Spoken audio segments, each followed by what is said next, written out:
All right, guys, welcome to chapter 1. I am putting this presentation together from my home office for you guys. This is where I spend a lot of my time when I'm not at work. It's not the most aesthetically pleasing space, but I get a lot done here, so you guys can probably expect to see a couple of these types of lectures coming out of this office. So we're going to start out just talking about what marketing is and what it is not. So a lot of you might be starting out in this class with some sort of preconceived notion about what marketing is. You might be biased to think that marketing is just sales or that it's just advertising and that there's not really anything else that goes into it. So I'm going to try and set the stage for you guys on what marketing is and what it's not, so that we can move into the semester with a good foundation and some proper background knowledge. So marketing is sort of defined as a planned campaign with well-defined goals, strategies, and tactics. It's dynamic and constantly changing, which means that you constantly have to use the feedback that you receive from your marketing efforts in order to change your strategy. And this is particularly relevant when it comes to social media marketing and digital platforms that allow customers to be more engaged in the process of marketing.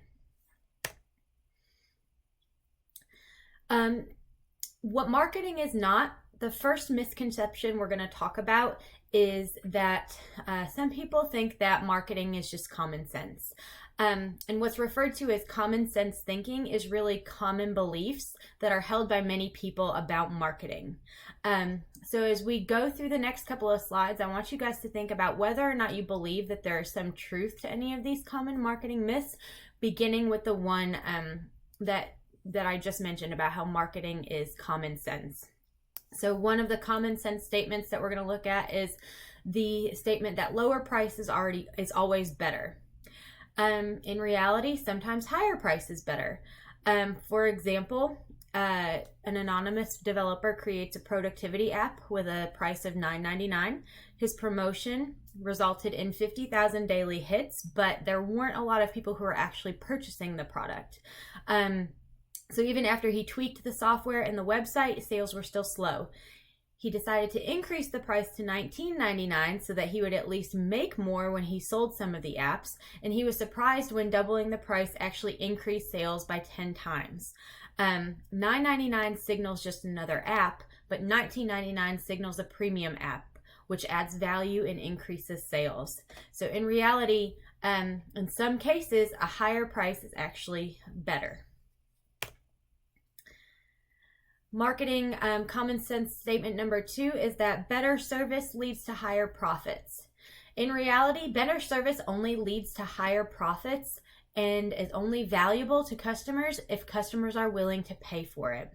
Walmart, for instance, chooses not to spend money to make their stores more attractive or to provide better service, specifically because Walmart's customers would rather pay less than have better service. So when you go shopping in Walmart, you're not often going to walk into the clothing section or, down one of the grocery aisles and have somebody immediately come to your assistance, attempting to sell you things. That's just not the strategy that works for Walmart and their low price model.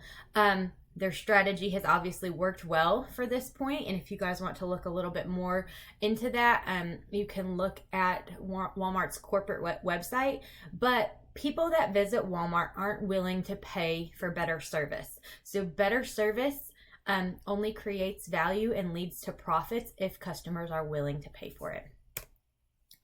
The third common sense statement, more is better. In reality, too many options can actually lower sales.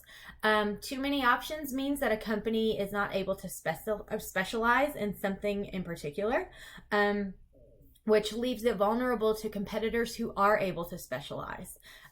Sears is a good example of that. So Sears went out of business because they sold pretty much everything, and they didn't have a core specialty product. So that left them vulnerable to a lot of other companies that were able to specialize in things. Okay, the second misconception about marketing, that marketing is equivalent to just sales or advertising. Marketing is actually a lot broader of a concept. It involves product design, product pricing. Remember, we talked about on the first day of class how you could actually price the identical bottle of wine at two different levels, and it could actually change how you neurologically respond to that wine. So there's pricing. It's choosing locations, about where to sell products, when to sell products, how to sell products to customers, and a whole bunch of other decisions. When you kind of summarize everything that marketing encompasses, you have the 4 P's, which are the product, the price, the place, and the promotion decisions. So the example that I'm giving you is the Apple iPhone. When introducing a new iPhone, Apple has to decide which features it's going to announce. So what are the aspects of the product it's trying to sell, how much it should sell that product for, where they should sell it, and how to persuade people to buy it. So those are the 4 P's. Marketing misconception number 3, marketing makes people buy things they don't need. A lot of the times, marketing actually has a very limited influence on customers' behavior. A company, for instance, can advertise its new car, the newest car and all of its features, but many people, most people really won't run out and buy the new car no matter how much the company spends on advertising and promotion. Even if the car is really desirable, a lot of people will not just run out and buy that car because of the marketing. People want to get what they need, but they don't always get what they want. Marketing misconception number 3, the second part of it, is kind of defining the difference between needs and wants. So things that we need are things that are called, I like to call them utilitarian products. These are things we need to survive. Food, shelter, social interaction, relationships, companionships. People need those things in order to survive. So they're called utilitarian. Utilitarian products are the types of products that we use in order to survive. A want is a strong desire for something. So this might be how you prefer to travel. Some people may want an SUV, but they might need a car. Maybe they don't even need a car. Maybe they could handle a bicycle, or they could handle walking. So a want is a strong desire for something. I call wants hedonic. So we've got utilitarian needs and we've got hedonic wants. Hedonic products are products that we don't necessarily need, we just want them. And then a demand is a minimum condition that needs to be satisfied when you're buying something. At the end of the day, the customer has control and only buys things for which they have a demand. So if you have a demand for something, that is the minimum condition that is going to cause you to buy something. The 4th misconception about marketing. Marketing is an art. You either have the gift of it or you don't. This isn't necessarily true. Just because you're creative doesn't mean that you will be a successful marketer. There are a lot of clever ad campaigns and brands that created an immediate buzz, but then failed after quite a while. Pets.com is an example of that. And then there are companies that kind of plod along with no exciting marketing strategies, but are incredibly successful, like UPS and Procter & Gamble. Creativity can make your marketing better, but it's not sufficient for success. Marketing misconception number 5. This is a really important one. A lot of people think that marketing does not involve numbers. Marketing is full of numbers. Marketers need basic math skills, so anybody who's not comfortable with calculating things like profit margins, markup, break-even values should absolutely not seek a career in marketing. The most common marketing math involves your basic addition, subtraction, multiplication, and division, but you will have to look at sales reports that include various ratios that marketers have to deal with. Things like profit margins and understanding how much money you're going to make when you look at how much it costs for you to offer a product and how much you make when selling the product. All sorts of ratios like that are incredibly useful to marketers. So marketing, in short, is really a set of activities that's designed to increase the probability of an exchange between a customer and a business. The exchange means that both sides is getting something that they value. The role of marketing is to maximize customer value. I want you guys to write that down, underline it, highlight it, burn it into your brain, whatever you need to do. Creating customer value is your primary goal in marketing. So for an exchange to take place, both parties need to come together in some way, and both parties need to be able to offer value to the other party. Typically, this is money in a service or a product. So the customer has the money, they're paying for a service or a product. But the discussion can also take place around exchanges that don't include money. So a volunteer donating their time is sometimes considered an exchange that's done for the returned feeling of goodwill or philanthropy. So no money involved at all, but it's still a customer donating time or labor in order to receive that value of having a feeling of goodwill. So marketing is basically all about managing these exchanges with your customers. Your market is considered the parties that a company or nonprofit organization and its customers and the places that all of those parties come together. A marketing plan is a written statement for managing these exchanges between customers and companies. The marketing plan includes goals, how those goals are achieved, a timeline and a budget for achieving those goals, and then most importantly, measures to evaluate the activities. So how do you know that you're actually succeeding in reaching your goals? And your target market is the primary group of customers that a company wants to exchange with. By accurately identifying a target market for a product, marketers can then tailor their communications, which increases the chance for a valuable exchange for both parties. The best marketers manage their exchanges that maximize the benefits for both the company and the customer, even though the two parties, the company and the customer, have conflicting goals. The company wants the customer to pay the maximum amount that they're willing to pay while giving the minimum benefits. The customer wants to pay the least amount possible for the maximum benefits. So the best marketers are able to manage the exchanges that are occurring between entities that want absolutely the opposite things. At the heart of marketing philosophy is an understanding that marketers have to manage perceived value. Different customers have different perceptions of value. So I could ask you guys what you would be willing to pay for gelato versus what you would be willing to pay for ice cream. Does the word gelato mean something special to you when you compare it to the words ice cream?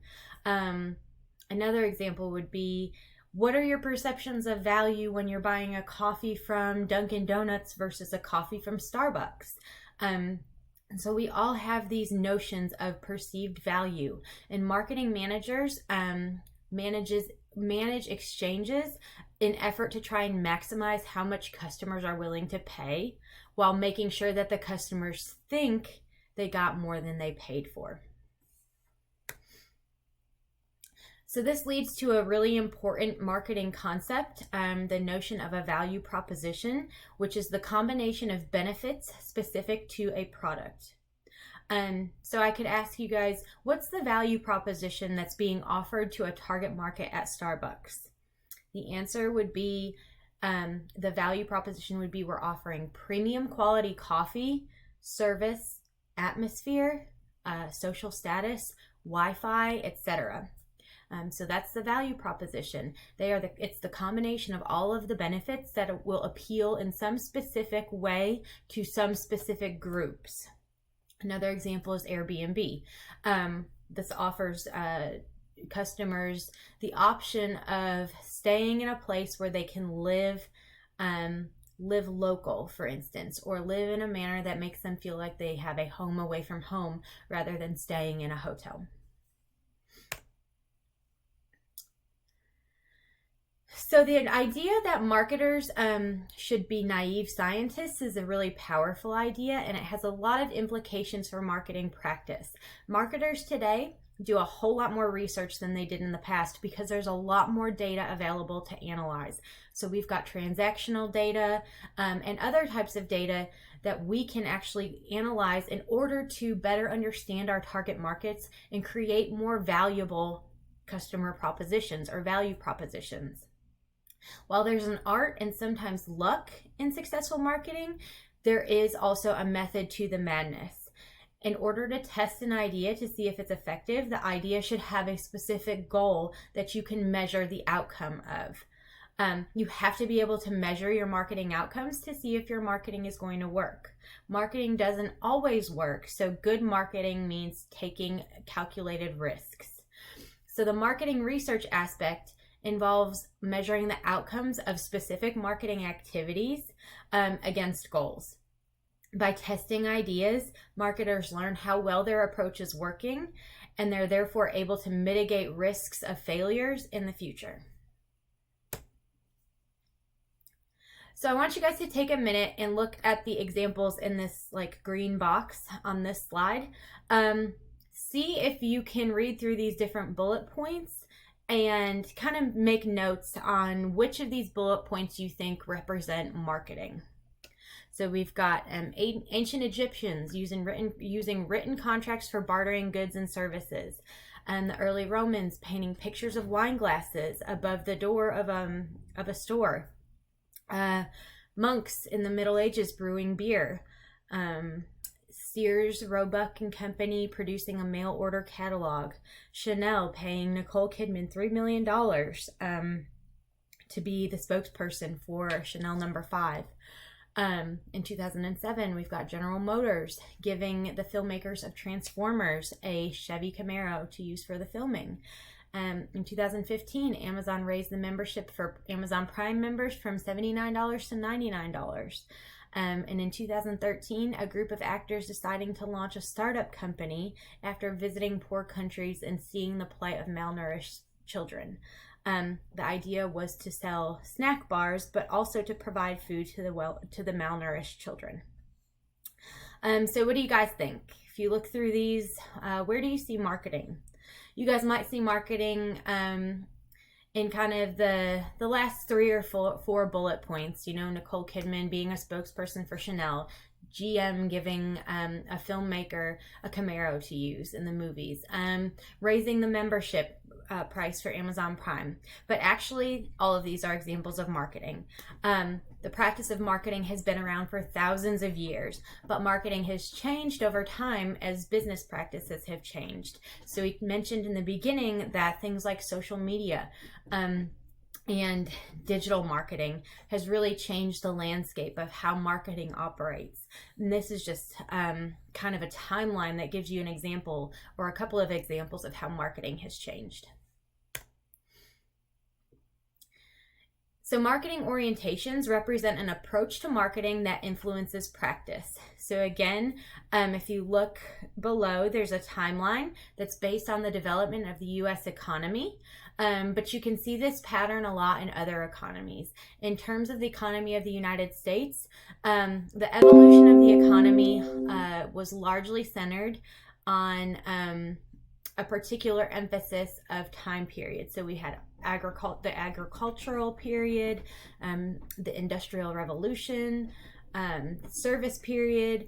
So pre-1850, the U.S. economy was mostly rooted in agriculture. But between 1850 and the 1940s, a focus on industry developed. And then after World War II, the service industry developed. And through the present day, the service economy remains a mainstay. So the different marketing orientations that we have in the United States and that are also present in other parts of the world are simple trade and bartering, the production orientation of marketing, the sales orientation of marketing, the market orientation, and the social orientation of marketing. So the table on this slide kind of gives a little bit more detail and examples on the dominant economic sector that corresponds with these marketing orientations, and also the timeline of when these orientations were present in the United States. As I mentioned, while a case can be made that the different marketing orientations are specific to the economy of the US, it's more likely that these general orientations can also be pretty loosely applied within the global market, especially if we're looking at overseas markets that are similar to ours, so first world countries with capitalist economies. So again, this slide also just shows a little bit more information about each of the different marketing orientations and when they occurred. So marketing really transformed, started, before 1850, when we had an agricultural market, and the main role of marketing was really just tied to simple trade and bartering. Now we have a more social orientation that started kind of in 1995, which, if you guys can remember that far back, you probably can't. Some of you were probably born in 95, but around 1995 is when the internet kind of became more popular and more available. So at that time, the U.S. economy became more specialized in higher end services, specifically information technology. So marketing has been present for a very long time, but has definitely changed over time. All right, well, that is it for chapter 1. Hopefully that gives you guys an idea of what marketing is and what it is not. We're going to start off class tomorrow with a few questions about chapter 1 to kind of get your guys' brain moving, and then we're going to dive into a case study. So if you have any questions, feel free to email me, and if not, I will see you next week.